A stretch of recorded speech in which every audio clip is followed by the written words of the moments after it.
Hey Pete, if you could just give us your idea, how do you feel like this week of practice is going? Have you been pleased with it? It was. I think it was a professional practice throughout. Obviously, okay, we play pro football, but just it was clean.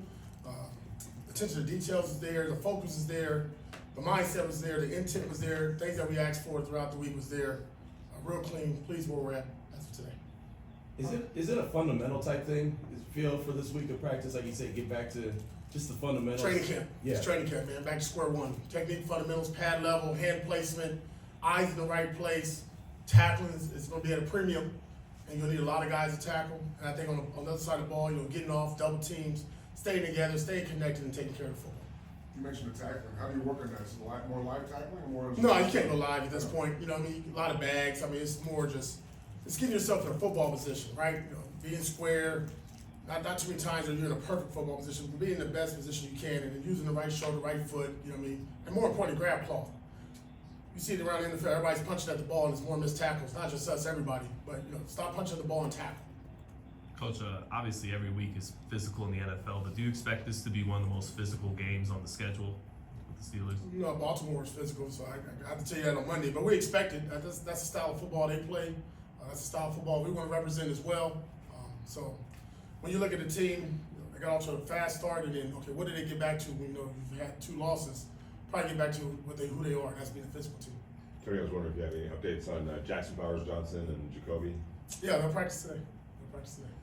You had a couple other starters get back to practice this week that have missed last couple games there, Munford and Devon Diablo. Do you have confidence they'll be able to get back on the field this week? Yeah, it seems so. I think both are trending in that direction. What did you guys miss with Diablo? What did you see that wasn't there? He's a 4-year start. I mean, his 4th year starting and playing, and he's getting better. He's been getting better each and every week. And then you're throwing out younger players, Luke Masterson at first, and then Tommy. But obviously, you get somebody that spills. They're comfortable with one another. I said that back in training camp. When you have continuity in playing, and you got a feeling for your guy next to you, your fellow linebacker. That makes it a lot easier. And then also he takes a little bit off a spill, right? Just from a vocal standpoint, a mental standpoint, you don't have to worry about telling him what to do like you would do with a rookie. So I think all that helps. And like I said, Diablo, we're excited to get him back. He's healthy, running around. Excited to see him play. What do you want and maybe need to see from Aidan O'Connell this week as a starting quarterback? Just good quarterback play.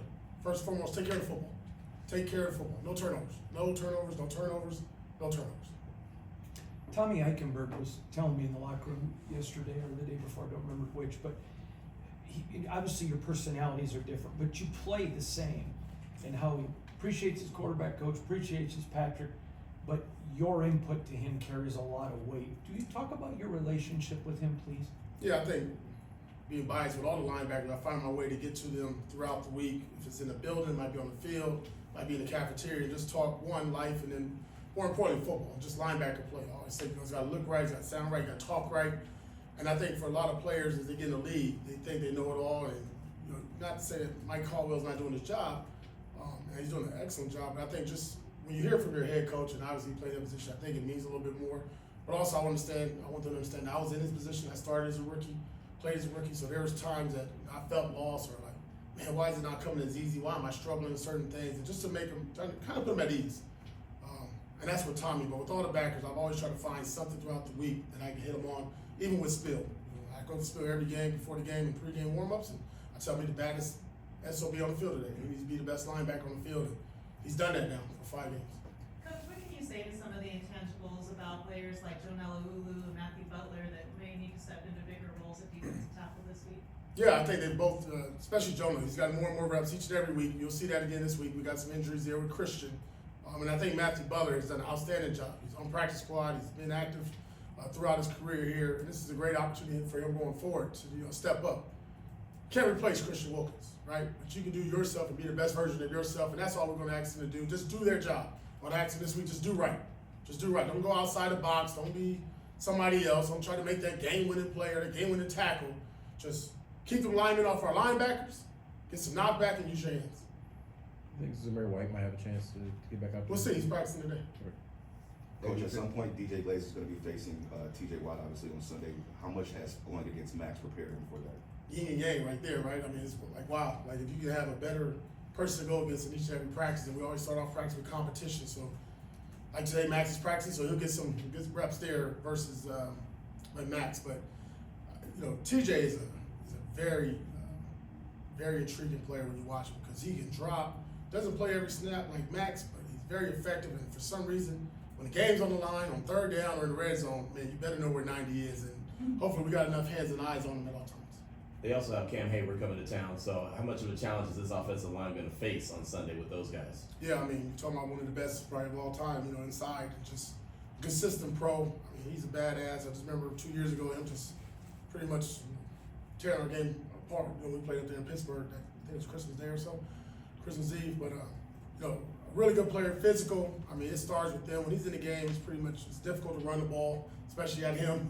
You have to find ways to get big boy moving there. But I think our guys are for the challenge, right? We got two young guards there with Dylan and Jackson. And I know Jackson, I kind of got Jackson going a little bit. Where's that 5'8"? I said, man, it's a good week for 5'8" to play really well. So that's good.